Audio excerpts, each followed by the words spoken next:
Hey guys, today I am going to be doing my January book haul. I sort of accumulated quite a few, mainly in the form of like Netgalley, because I kind of went back on there again and started requesting stuff, but also a few other little bits and bobs. But I've got a little bit of stationery that I wanted to share with you guys just quickly beforehand, and then I'll get into the books. So the first lot of stuff I ordered from Etsy. And when it came like this, I was like, what did I order? Because it looks super sweet. So it's from Gratitude Notebook on Etsy, and it has like this really lovely little quote on the top here that I'll read. It says here, "When I started counting my blessings, my whole life turned around," which is really sweet. And in there, there was a few buddy reads that I had planned, and I realised I'd run out of sticky tabs, and I wanted to order some nice ones from Etsy, but they didn't come in time, so I ended up just getting some from Asda. But they finally arrived.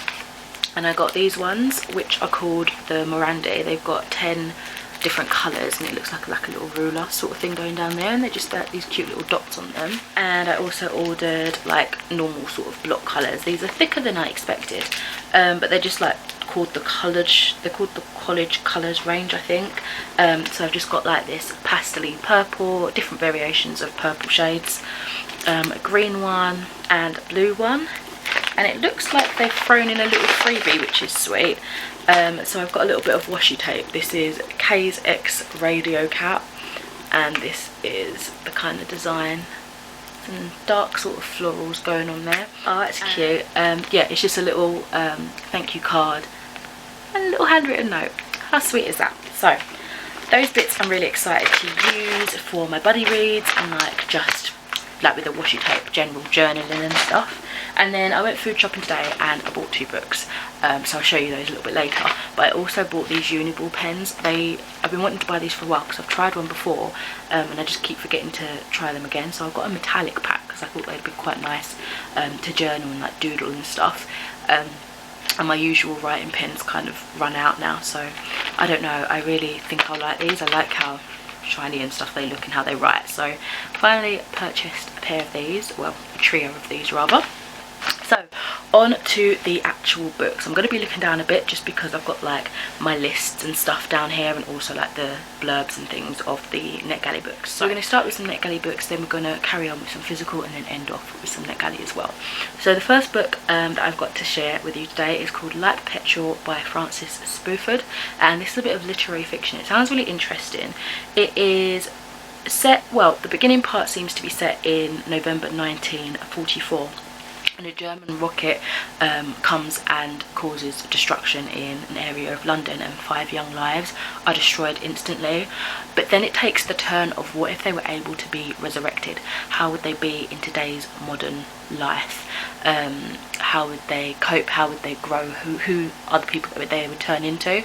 And it sounds so interesting, a little bit of like time travel maybe, I'm not sure. So I'll be excited to see how that turns out. This one comes out on the 4th February 2021, and yeah, it sounds super interesting, and the cover's really stunning as well. That blinding light is just very striking. Then I have Me, My Dad and the End of the Rainbow by Benjamin Dean, and this is LGBTQIA plus children's fiction / middle grade. So it seems like this young boy, his parents are sort of going through, I don't know if they're going through a breakup or if they just have broken up, but it says like 2 things I know for sure, like, and one of them is my mum and dad hate each other, blah blah blah.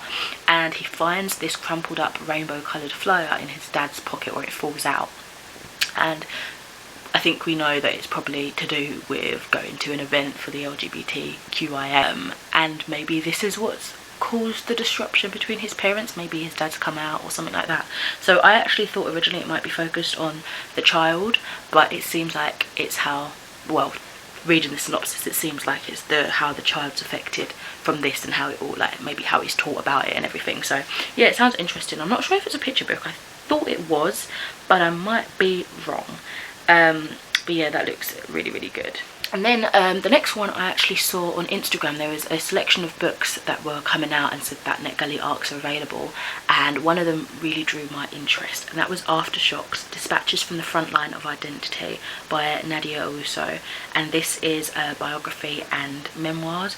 She looks absolutely adorable. The picture of her, oh my god, it's so cute. But yeah, this is a bit of sort of biographical reading. And let me just read the synopsis from this, because I feel like I can explain it better through what she says or how they blurb it. It says, I have lived disaster and disaster has lived me. Our shared languages are thunder and reverberation. When Nadia was 2 years old, her mother abandoned her and her baby sister and fled from Tanzania back to the US. When she was 13, her beloved Ghanaian father died. She and her sister were left alone with a stepmother they didn't like, adrift. Nadia is a woman of many languages, homelands and identities. She grew up in Rome, Dar es Salaam, Addis Ababa, Kumasi, Kampala and London, and for every new place there was a new language, a new identity and a new home. At times she has felt stateless, motherless and identityless. Others she has had multiple identities at war within her. It's no wonder she started to feel fault lines in her sense of self. It's no wonder that those fault lines eventually ruptured. This is the account of how she hauled herself out of the wreckage. It's an intimate story behind the news of immigration and division dominating contemporary politics. Sounds amazing. I don't know who Nadia is outside of this, so it'd be interesting to learn a little bit about her as well, because it sounds amazing.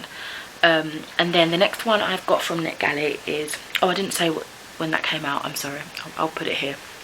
The next one I've got is She Who Became the Sun by Shelley Parker Chan, and this is general fiction, historical fiction, sci-fi and fantasy, and it comes out on July 22nd. So it says in the sort of tagline that it is a reimagining of the rise to power of the Ming Dynasty's founding emperor. It's set in 1345 in a famine-stricken village, and in this sort of time period in this region of the world, a family's 8th born son has greatness, but the second daughter has nothing. But it looks like this daughter resolves to take her own destiny into her own hands and kind of make something of herself after some sort of trauma has happened to the hometown that she lives in and grew up in, and it seems like it's a story kind of coming from there. So I don't know how I'm going to do in terms of the historical base behind it, so I'll probably have to just, you know, look up actual key events as I'm reading, or maybe beforehand, just so that I'm not like confused and seeing like what's real and what's fiction. So but that'll be fine, like I can just read alongside it if I'm confused of anything. So looking forward to that one. That sounds pretty cool. Another cool cover as well.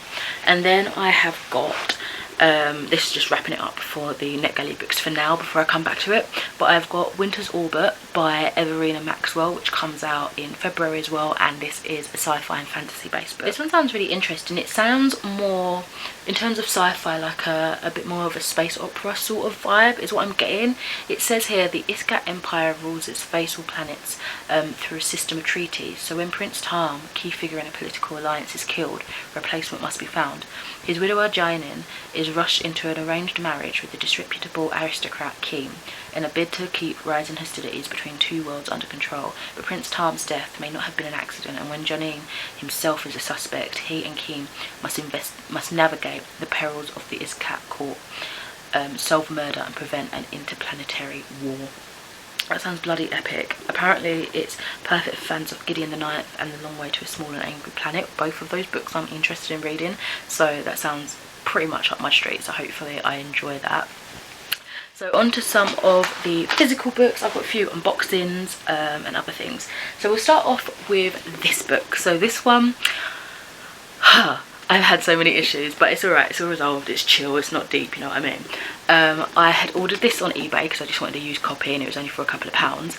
All my other editions by this author so far have been like used copies, but I'm not sure about this third one because that looks pretty new. But anyway, and it didn't come when it was supposed to be coming. So anyway, long story short, yesterday, which is irrelevant for when this video is going up, but yesterday the seller decided just to give me a refund because it clearly had been lost in the post.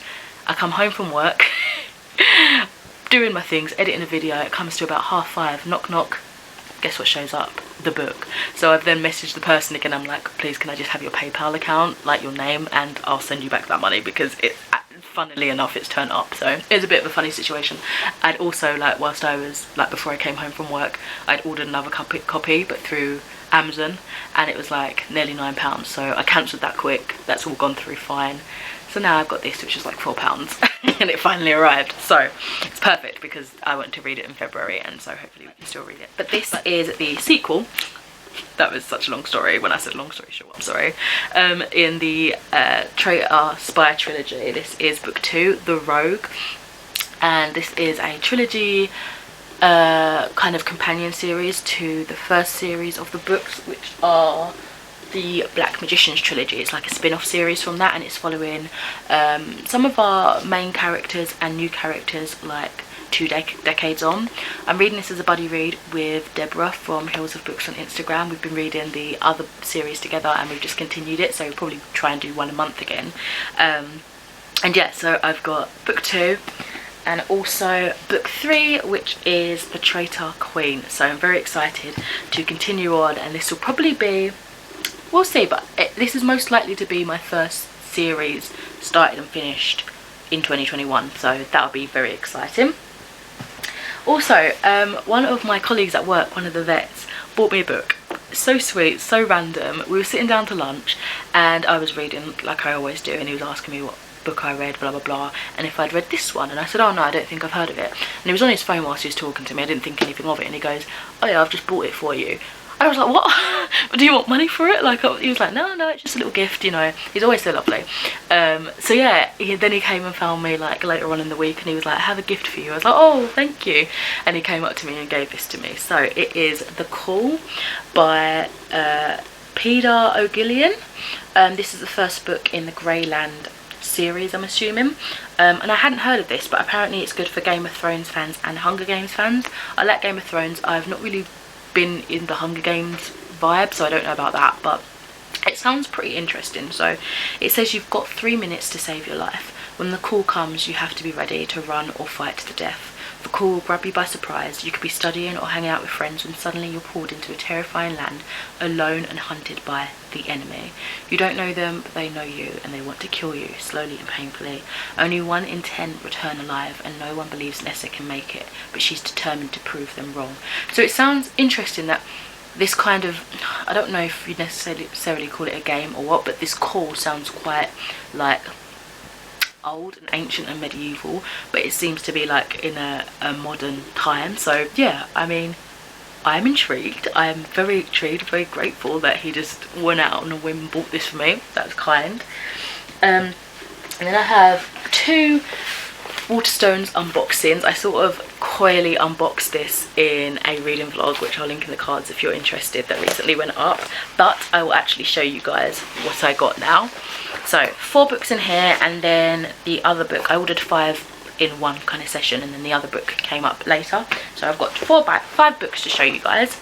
So the first one that I've pulled out here is Philippa Gregory's Dark Tides.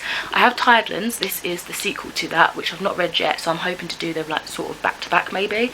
And from what I remember of like what Tidelands is about, what this story is about in general, is our main character is kind of like a wise woman, and she helps people out with like herbal remedies and like, you know, kind of like witchy things basically, and she has to be very careful because in the time that it is, witch hysteria is kind of on the rise and is happening, so she has to be careful like who she looks after and stuff like that, and what she gives people and things.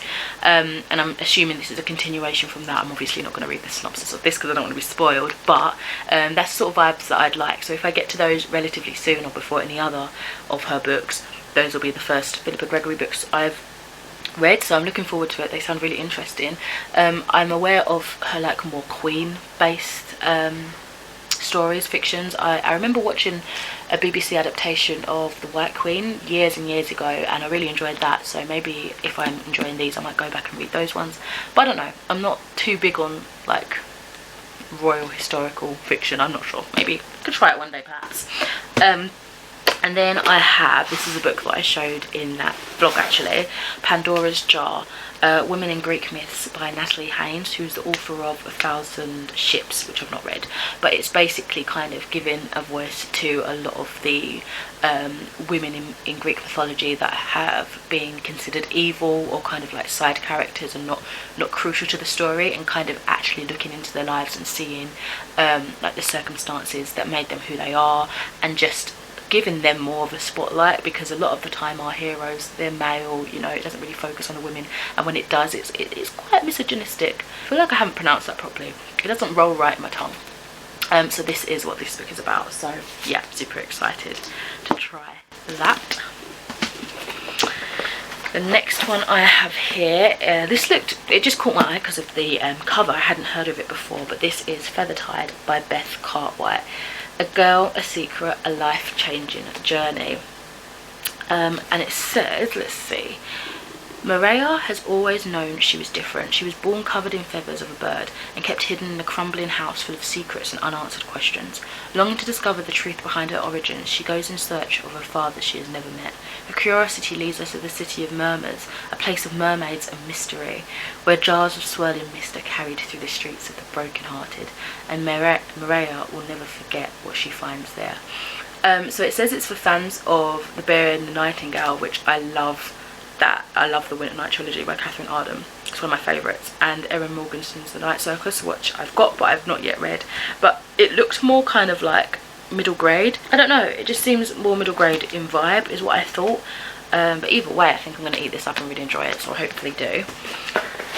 Then the next book in this stack is, so this is a follow-up. I've been continuing on with this series, or this trilogy or whatever it is, this year. So I had to get the third book, and it's chunkier than I thought. The other books are like half this width, and that is James Herbert's Domain, which is the third and final book, except there's a fourth book which is a graphic novel, and apparently it doesn't, like, it's years later, so you don't have to read it. But anyway, this is the third book in the original the Ratch trilogy. And yeah, as I say, I mentioned that I read the first book years and years ago, and then this year in January I read the second book.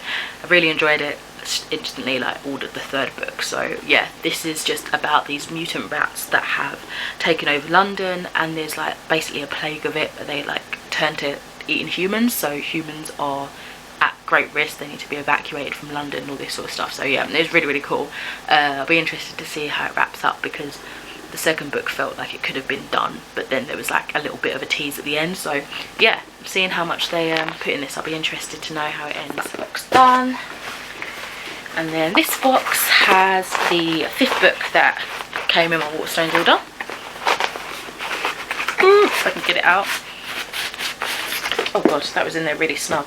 Okay, and that is Law by Alexandra Bracken. Oh my god, this is such a beautiful cover.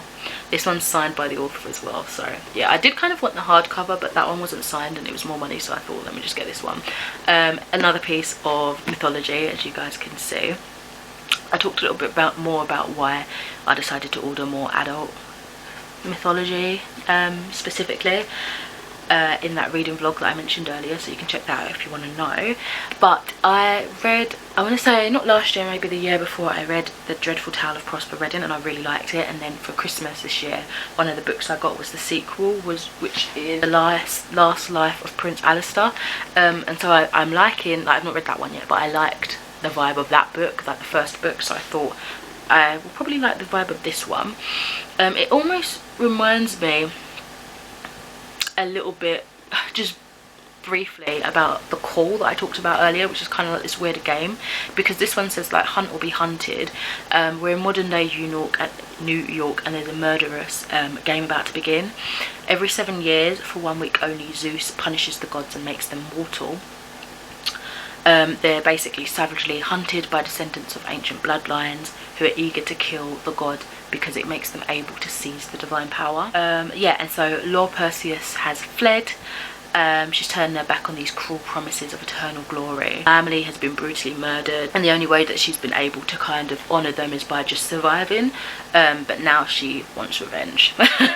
So yeah, it seems really interesting. It'd be cool to see mythology in this setting, like in modern day New York. It also reminds me of the something in the divine, the gods and the divine, the beautiful and the divine, something like that, but the graphic novel where the gods come down, I think it is like every maybe 7 years or something, into like celebrities.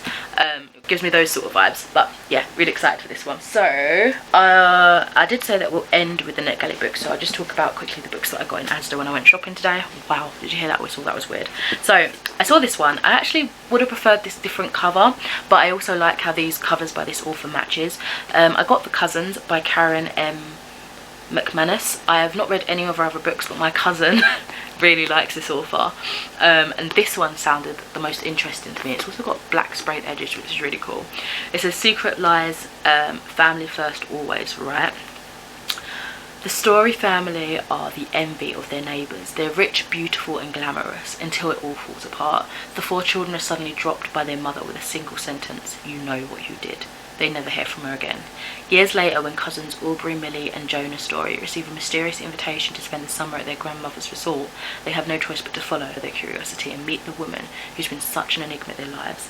The teenagers are determined to discover the truth, but some secrets are better left alone. I'm just really excited to get into some YA thriller, just enjoy it for a good time. This author's come highly acclaimed to my cousin, as I say, and I usually take her advice on books quite well because she's got some good taste, so I'm hoping I just enjoy this, and if I do, she's got the other books that I can borrow off of her. And I didn't know that this book had already come out. Again, I would have preferred a different cover, but I picked up Concrete Rose by Angie Thomas.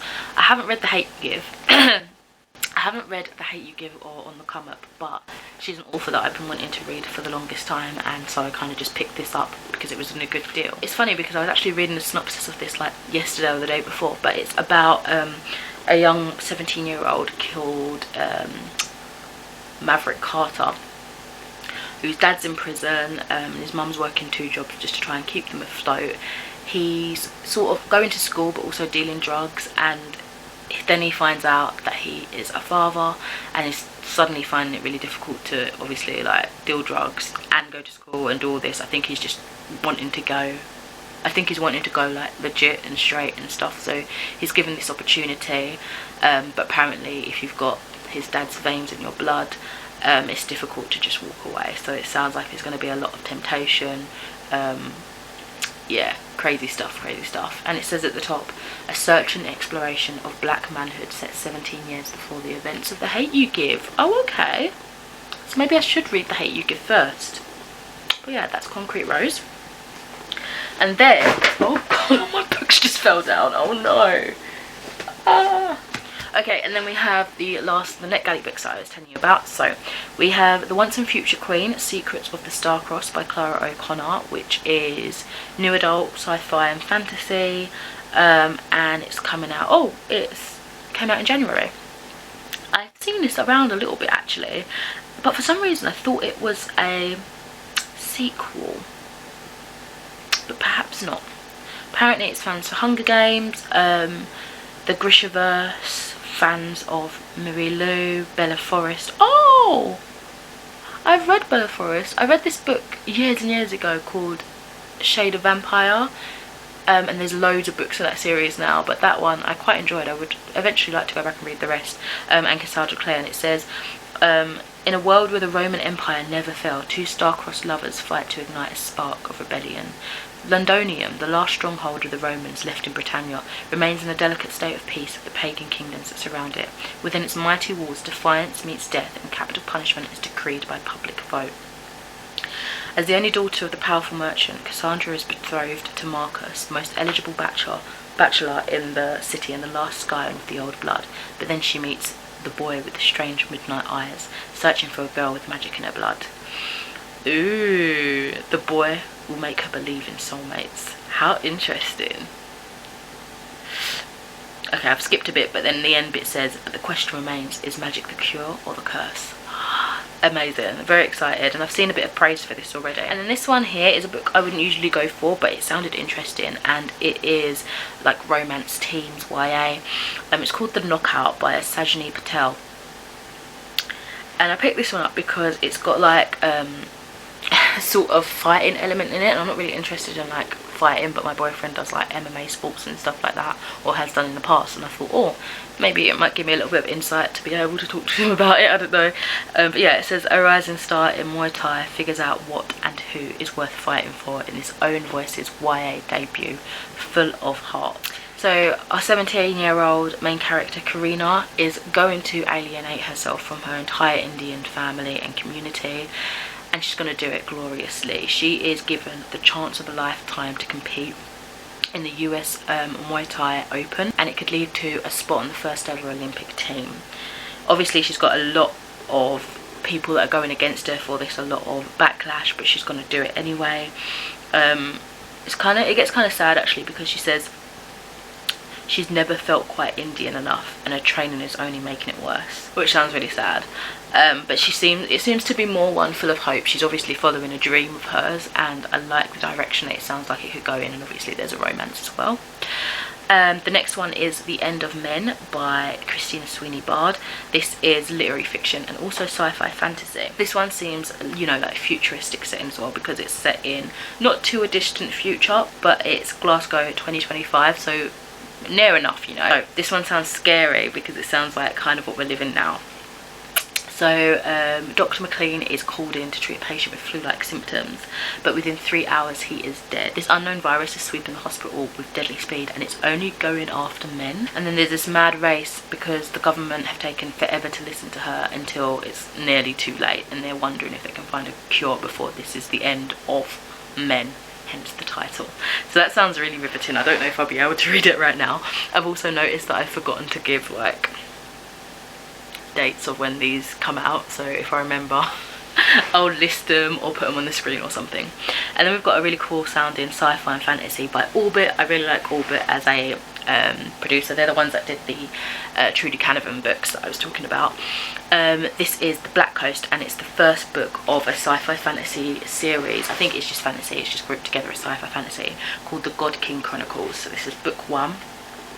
War dragons, fearsome raiders, a demonic warlord on the rise. I'm happy with just leaving it there, honestly, because that sounds pretty epic and the cover looks awesome. Yeah, this comes out in February. We've got another sort of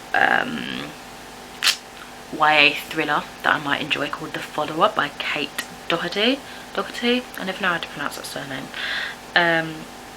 It's actually based on a true story, which sounds really freaky. So let me read this to try and get it right. Instagram famous triplets Cicely, Amber and Ruddy, the children of home renovation superstars, are ready for a perfect summer. They've just moved onto the site of their parents' latest renovation project when they begin to receive spine-tingling messages from someone called The Follower. It soon becomes clear that this anonymous threat is more than a simple internet troll, and they can't wait to shatter the Cole family's perfect veneer and take back what's theirs. It examines the implications of what is to be watched in the era of a social media fame, as well as the lies we tell and the lengths we'll go to uphold a perfect image when our lives depend on it. That sounds really riveting. Because it's aimed at YA audiences, I think it might be quite crucial for them to realise what you should and shouldn't be putting on social media, and how easy it is for people to find you and know stuff about you that they shouldn't know. So although it sounds scary, I think it's important to see that, and it is based off of a true story, so I'd be interested in perhaps doing a bit of research after reading it, and seeing like the details of that event. Hopefully everything's alright in that situation. I don't know, I've not heard of it before. Then I got this one. This is called Dreamland by Rosa Rankin G, and it is literary fiction. So it seems like we're following a family centred around a young girl called Chance.